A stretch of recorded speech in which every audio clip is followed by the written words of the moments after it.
দেখি আলিয়া একটু মলয়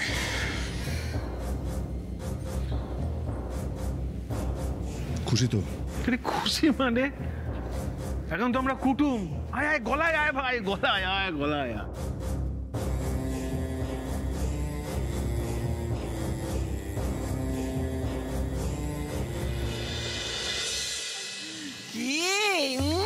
আমার আলু আলু আলু আলু আলু আলু আলিয়া খুশি।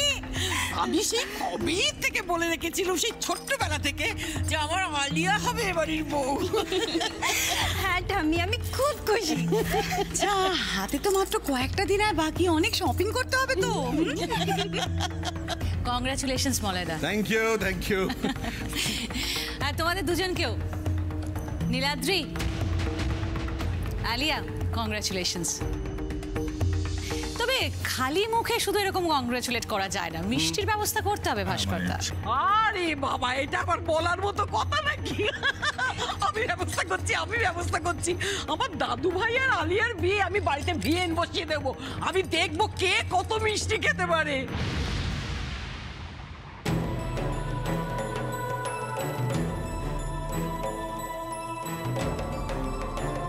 বাবারি বাবারি বাবারি, আমার চোখের সামনে ভাসছে আমার দাদু ভাই আর তার পাশে আলিয়া দিদি ভাই। কি ভালো লাগছে, ও যেন রাজ্য টোক।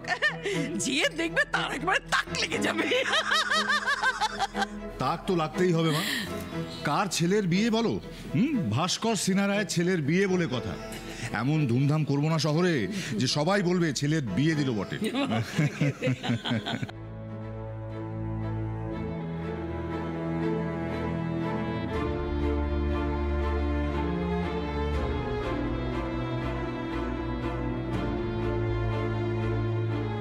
চুপ করে আছো কেন নীলাদ্রি? তোমাকে তো বলেইছিলাম যে আমাদের বিয়েটা হবে, আর এই সত্যিটা তুমি যত তাড়াতাড়ি অ্যাকসেপ্ট করবে আমাদেরই ভালো। ড্যাডি। ড্যাড, বল। আমার তোমার সাথে কিছু কথা ছিল। অফকোর্স, তোমারই তো বিয়ের কথা হচ্ছে। তোমার কথা থাকতেই হবে, বল। তুমি যে এত বড় অ্যানাউন্সমেন্টটা করলে, একবারও ভেবে দেখেছো আমি কি চাই?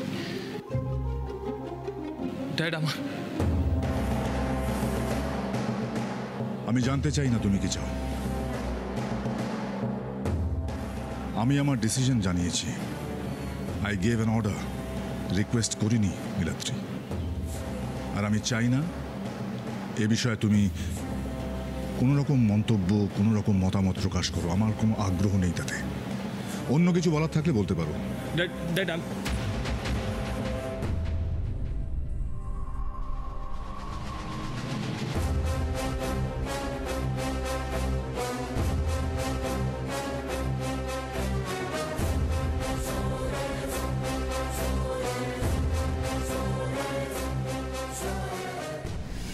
মা, দাদাভাই কিন্তু এই সিদ্ধান্তে মোটেই খুশি নয়। তুমি কিছু একটা করো মা, চুপচাপ থেকো না।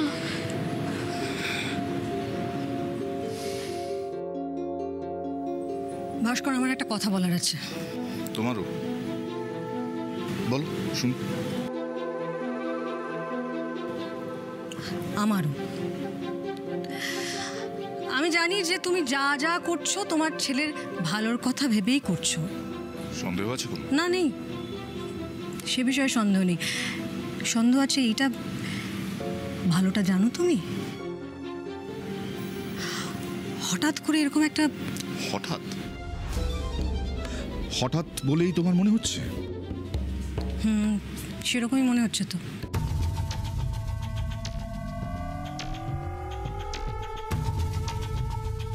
নন্দিনী, আলিয়া আর নীলাদ্রির বিয়ে ওদের সেই ছোটবেলাতেই ঠিক হয়ে গিয়েছিল। তোমার ছেলের মনে নেই, এখন দেখছি তোমারও মনে নেই। মনে আছে। আমি এত সহজে কিছু ভুলি না ভাস্কর। কিন্তু তোমার বোধহয় মনে নেই যে তোমার ছেলে মেয়েরা আর ছোট নেই। ওরা বড় হয়ে গেছে, ওদের নিজস্ব সিদ্ধান্ত তৈরি হয়েছে। তাই তোমার সিদ্ধান্ত নেওয়ার আগে ওদের মতামতটা জানার দরকার নেই কি? আমি রাজি আন্টি, নীলাদ্রিকে বিয়ে করতে আমার কোনো আপত্তি নেই। শুনলে? শুনলাম, কিন্তু সেটা ওর মতামত। নীলাদ্রি তো একটা... ও নিয়ে তুমি ভেবো না আন্টি, আমি নীলাদ্রিকে ঠিক রাজি করিয়ে নেব। আর তোমার এত কথা আসে কোথা থেকে নন্দিনী? আমি যে এখনো সোজা মুখে তোমার সাথে কথা বলছি সেটাই যথেষ্ট নয় কি?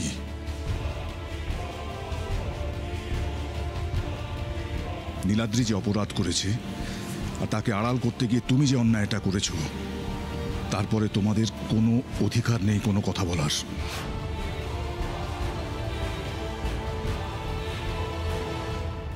আমাদের দুই পরিবার যখন রাজি, তখন অসুবিধাটা কোথায়?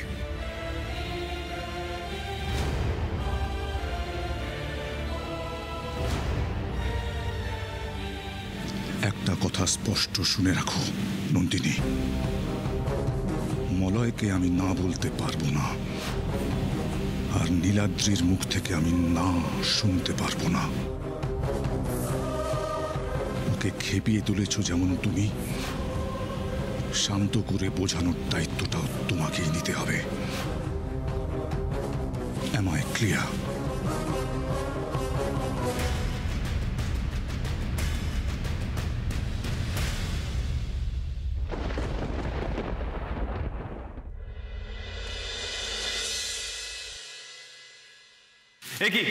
কে আপনারা উইদাউট পারমিশনের ছবি তুলছেন কেন?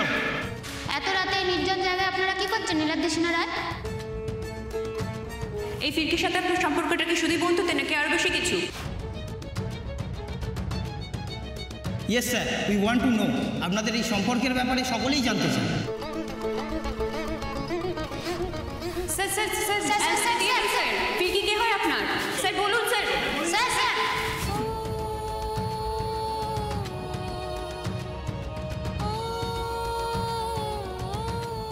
ফিরকি ফিরকি এ সব কি লিখেছে রে? লিখেছে রাতের অন্ধকারে মন্দিরে অন্তরঙ্গ মুহূর্তে ধরা পড়ল ফিরকি আর নীলাদ্রি। যা রটে তার কিছুটা তো ঘটে। আবার আবার কি জানিস তো, অনেক সময় সবটাই ঘটে।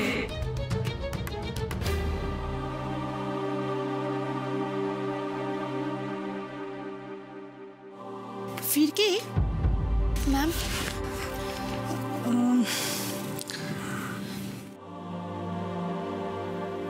ইস, ম্যামও খবরটা দেখে নিল। কি যে করি আমি। আমি জানি ম্যাম, সবার মতো আপনার মনে হয়তো একই প্রশ্ন যে এই ঘটনাটা আমরা কি করে ঘটালাম। আমি জানি আপনি কি ভাবছেন। আমি কিচ্ছু ভাবছি না ফিরকি। তোমার ওপরে, তোমার প্রিন্সিপালের ওপরে আমার যথেষ্ট আস্থা আছে। আপনি সত্যি বলছেন ম্যাম? মন থেকে বলছেন? আমি একদম মন থেকেই বলছি। আমি জানি যে এতে তোমার কোনো ভুল ছিল না। তুমি শক্ত হও, কন্ট্রোল ইয়োরসেলফ। এতে আমাদের সত্যি কিছু করার ছিল না, বিশ্বাস করুন। এটা একটা অ্যাক্সিডেন্ট। কিন্তু কিন্তু কিন্তু কি ফিরকি? ম্যাম, আমার মনে হয় এই অ্যাক্সিডেন্টটা একটা সাজানো ঘটনা। এর পিছনে নিশ্চয়ই কারোর ষড়যন্ত্র রয়েছে। তোমার তোমার এমন কথা কেন মনে হচ্ছে বলো তো? আপনি যদি পুরো ঘটনাটা পরপর বসান তাহলে দেখবেন কেমন পাজেলের মতো মিলে যাচ্ছে।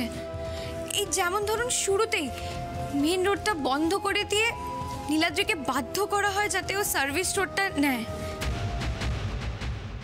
ওর গাড়ি এমনভাবে ঘুরিয়ে দেওয়া হলো যাতে ও আমাকে দেখতে বাধ্য হয়। তারপরে ওর গাড়িটাই খারাপ হয়ে গেল। কিন্তু সব থেকে আশ্চর্যের বিষয় এটাই যে ওই ঝড়ের সময় আমরা যে মন্দিরে গিয়ে আশ্রয় নিয়েছিলাম সেটা তো কারো জানারই কথা নয়। আমার মনে হয় কাল নীলাদ্রি আর আমি ঘটনাচক্রে যে মধ্যম গ্রামে গেছিলাম সেটা নিশ্চয়ই কেউ জানতো। আমাদের কেউ ফলো করছিল, নইলে এত কিছু একসাথে হতেই পারতো না। কিন্তু একটা জিনিস নিয়ে আমার কেমন খটকা লাগছে ম্যাম। কি? নীলাদ্রির সাথে আমার নাম জড়িয়ে কার কি লাভ হতে পারে?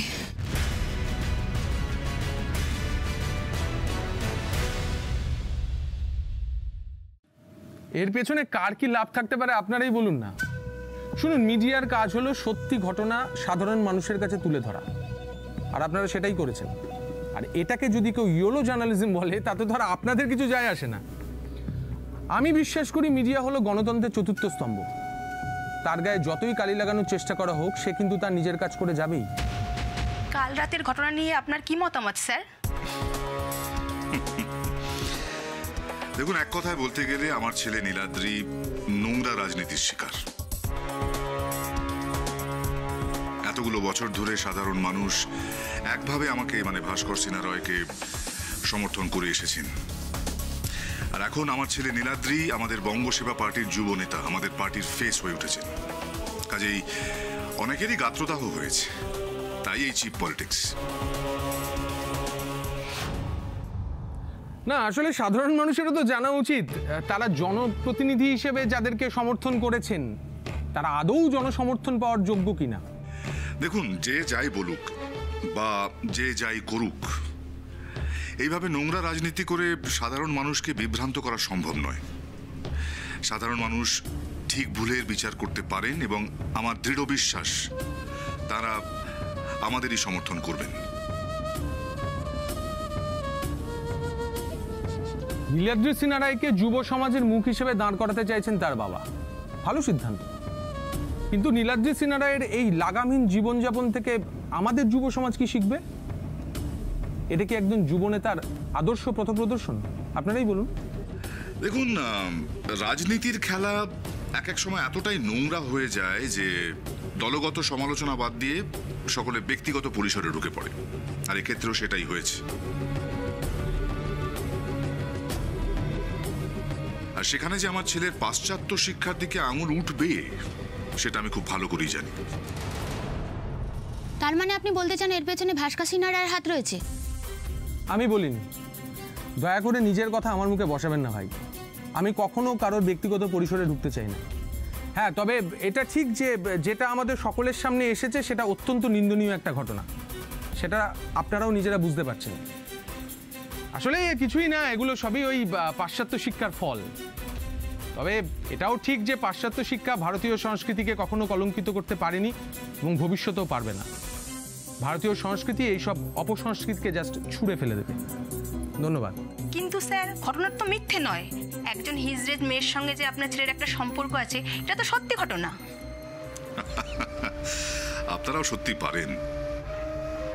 এই যে কাল নীলাদ্রি এনজিওর পাশে চিফ গেস্ট হয়ে দাঁড়ালো, এত সুন্দর স্পিচ দিল, যুব সমাজকে উদ্বুদ্ধ করলো, সেই খবরগুলো বাদ দিয়ে সব কি নেগেটিভ নিউজ করছেন আপনারা? দেখুন, আপনারা ভালো ভালো পজিটিভ নিউজ করুন। এই ধরনের নেগেটিভ নিউজ করলে বেশি দিন টানা যায় না।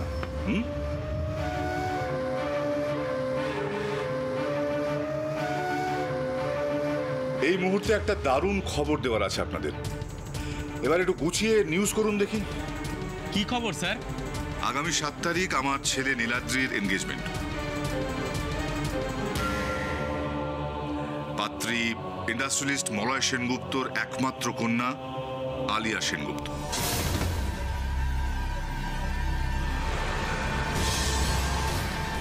কিন্তু স্যার, হঠাৎ করে এরকম সিদ্ধান্ত? এর পেছনেই কি কালকে ঘটনাটি রয়েছে? সেটা চাপা দিতেই কি তড়িঘড়ি এঙ্গেজমেন্ট? আপনারা সবকিছু এরকম ঘুরিয়ে পেঁচিয়ে দেখেন কেন বলুন তো? আপনারা যেটা ভাবছেন তেমনটা কিছুই নয়। দেখুন, খুব সিম্পল। নীলাদ্রি আর আলিয়া ওরা ছোটবেলাকার খুব ভালো বন্ধু, আর ওদের সম্পর্কের এই পরিণতি অনেক ছোটবেলায় দুটো পরিবার ডিসাইড করে রেখেছিল। That's it. নমস্কার। ব্যাস, আজ এই অবধি। Thank you.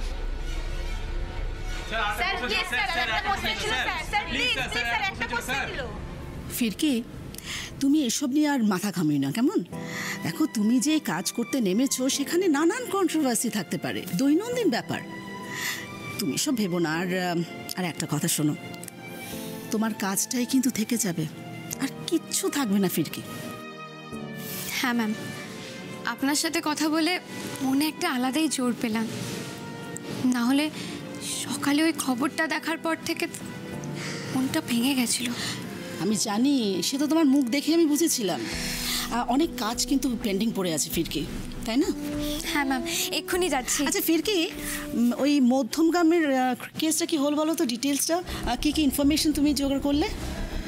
ব্যাপারটা খুব জটিল ম্যাম। ওখানকার এমএলএ মলয় বাবু আর ওই জায়গার অসহায় গরিব মানুষদের সুযোগ নিয়ে মহিলাদের উনি এক্সপ্লয়েট করছেন। এমনকি এনজিও থেকে যে টাকাটা পাঠানো হয় সেটাও পুরোপুরি ওনাদের হাতে পৌঁছয় না। আমি নিশ্চিত পার্টির কোনো বড় মাথারা এর সাথে জড়িত আছে। কিন্তু যারা এক্সপ্লয়েটেড হচ্ছে তারা পুলিশের কাছে কিছু কমপ্লেন করছে না? আমিও তো সেই বিষয়টা নিয়ে অবাক ম্যাম। পুলিশের কাছে কেউ কিছু জানাতেই চাইছে না। এমনকি আমি যখন ওনাদেরকে জিজ্ঞেস করছিলাম ওরা তো কিছু বলতেই চাইছিল না। আমি এক প্রকার জোর করে ওদের কাছ থেকে কথাগুলো জানলাম। হ্যাঁ, আমি ঠিক তেমনই কিছু একটা সন্দেহ করছিলাম, আর তাই তোমাকে ওখানে আমি পাঠিয়েছিলাম। But I must say that you have really done a great job. ভীষণ একটা দুঃসাহসিক কাজ তুমি করেছো। ওখানে তো পলিটিক্যাল পার্টির প্রভাব যেখানে সেখানে, আর তাদের নজর এড়িয়ে এত বড় একটা ইনফরমেশন জোগাড় করা, এটা তো চারটিখানি কথা নয়। It's really really very commendable. আমি দেখি আমি কি করতে পারি। হ্যাঁ ম্যাম, মানুষগুলো বড় অসহায়, কিছু একটা করে ওদের পাশে দাঁড়াতেই হবে। ফিরকি, এই যে তুমি অসহায় মানুষগুলোর কথা ভাবছো, তাদের কথা ভেবে তুমি কষ্ট পাচ্ছ, এটা সারা জীবন বজায় রেখো, কেমন? দেখবে এটাই তোমাকে অনেক দূর পৌঁছে দেবে। যাকে তুমি তোমার কাজগুলো কমপ্লিট করো, আমি আসি।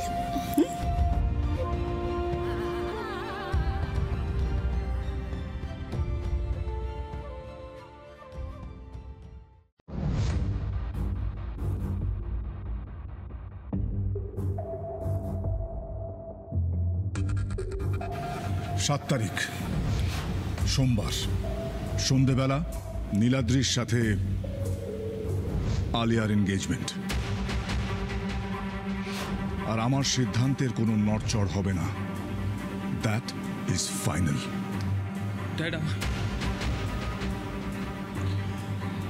আমি জানতে চাই না তুমি কি চাও। এই ঘটনার পর যদি আমার সাথে এরকম হয় তাহলে ফিরকির সাথে কি হচ্ছে কে জানে। না জানি ওকে কত প্রশ্নের মুখোমুখি হতে হচ্ছে। না না, এই সময় আমার ফিরকির পাশে থাকাটা ডিউটি।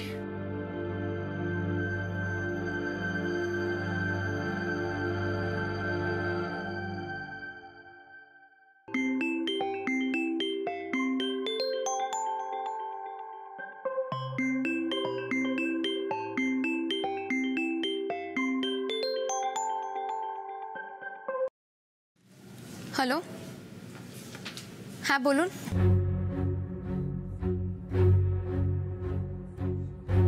কাকে চাইছেন? কি হয়েছে ফিরকি? তুমি এইভাবে কেন কথা বলছো? কোথায় তুমি? তোমার সাথে আমি এক্ষুনি দেখা করতাম, কিছু জরুরি কথা বলার ছিল। আমি একটা কাজের মধ্যে আছি, পরে কথা বলছি। ফিরকি ফিরকি ফিরকি প্লিজ ফোনটা কেটে দিও না please. Firki, don't do this to me. আমি জানি তুমি ইচ্ছে করে আমাকে অ্যাভয়েড করছো, কিন্তু কাল যেটা হয়েছে তার জন্য কি সত্যি তুমি বা আমরা কেউ দুজনের মধ্যে কেউ দায়ী? বলো না, বলো না ফিরকি, তুমি তো নিজেও ছিলে এই সিচুয়েশনে। তাহলে কেন করছো এরকম আমার সাথে? আচ্ছা ফিরকি, তুমি কি অফিসে? আমি এক্ষুনি আসছি। না না মানে? না মানে তুমি আমার অফিসে আসবে না।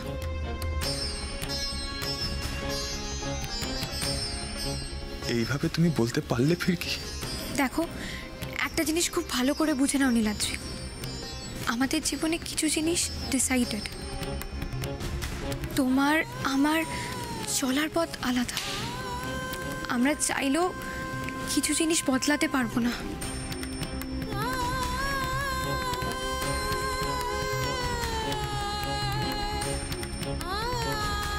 এসব তুমি কি বলছো ফিরকি? কেনই বা বলছো এসব কথা?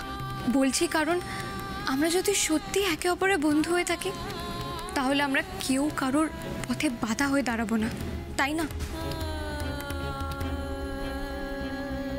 তুমি তোমার পথে এগিয়ে যাও নীলাদ্রি, আর আমাকেও আমার পথটা খুঁজে নিতে দাও। বিশ্বাস করো, সেটা আমাদের দুজনের জন্যই মঙ্গল। ফিরকি, জানি তোমায় কষ্ট দিলাম নীলাদ্রি, কিন্তু এছাড়া যে আর কোনো উপায় নেই। আমাদের ভাগ্যে আলাদা হওয়াই লেখা আছে।